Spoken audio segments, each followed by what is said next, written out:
Hello ना जानी कौन सुगरी काची जगह दल कौन मामी जी मामी जी मामी जी मामी जी बहुआ मामी जी ई बता बहुआ तू काहे से भेषभूषा धले बारू सुनी मामी अरौरो भागिन वै मामी आ हमारा बाला मुआ हो मामी जी हाय बहुआ अरौरो भागिन वै मामी अरे हमारा बाला मुआ हो फूलपुर का रहिया सामी फूलपुर का रहिया सामी सब साचे हलिया बहुआ हमसे बातो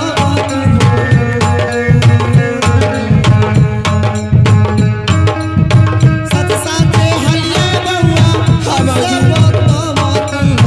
सच हलिया दोनों फूलवा फूल सरिया मामी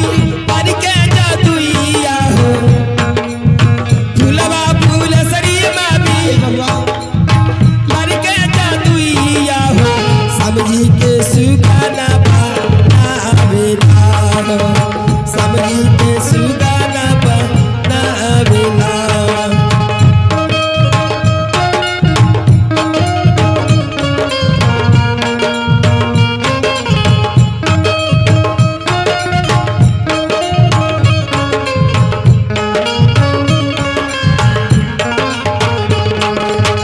कवना करनवा बहुआ अलू हमरा लगावा हो कवनी करनवा बहुआ अलू हमरा लगावा हो सच हलिया दोना बता लाई हो सच हलिया दोना बता लाई हो समिका कारण मामी अनिरवा दुआरिया हो मामी जी समिका कारण मामी अनिरवा दुआरिया हो सच हरिया धीरे बाता जी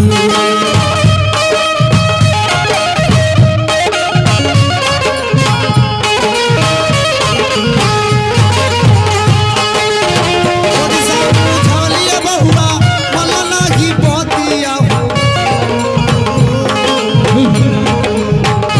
ओडिसा बुझलिया बहुआ मला लागी बतिया हो यही कट के बबुआ जा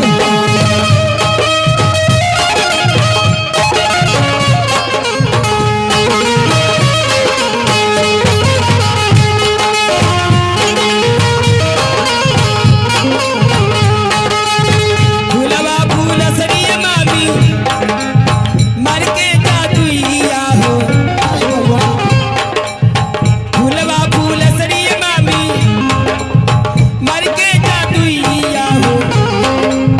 समझी के सुगाना बनावेला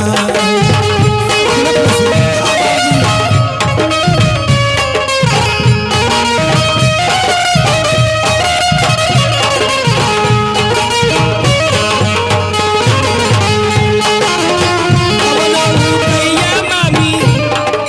मामी जी कवनो भैया मामी हमके बतावा तू हो कवनो भैया मामी हमके बतावा तू हो समझी के प्रणवा गनबा गाई जी समझी के प्रणवा गनबा गाई मामी जी देखे बउआ कोटिन बबुआ का समझैनी कोटिन बुझावनी हमर बात न मलान बात काट के फुलपुर शहर में गेलन फूलो फूल जाल से शुरू कर देबा हाँ मामी जी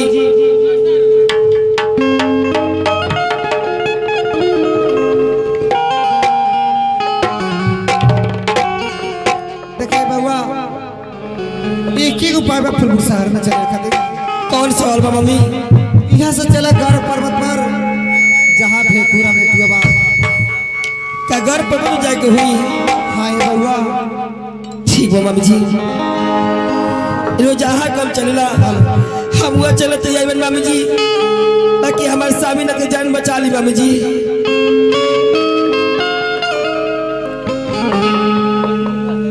हेलो अरे आगे आगे चला है मामी है,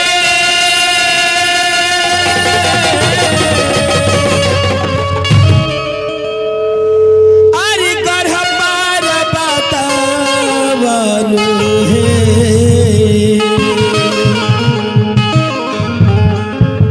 रउआ पीछा चले रउआ बउआ।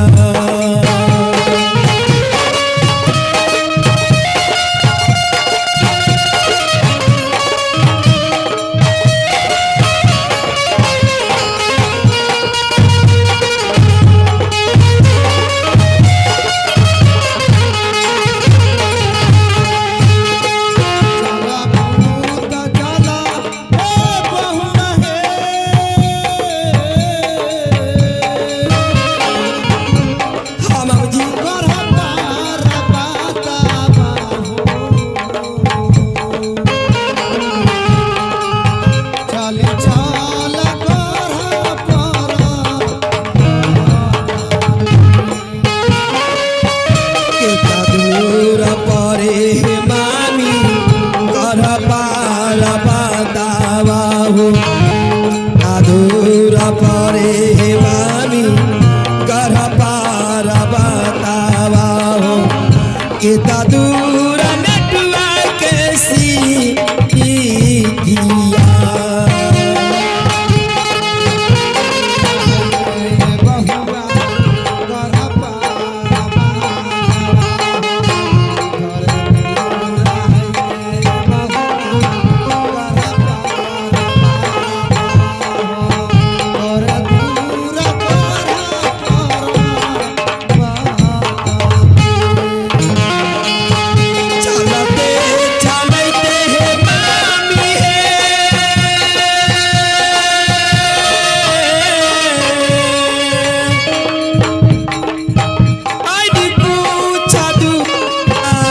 है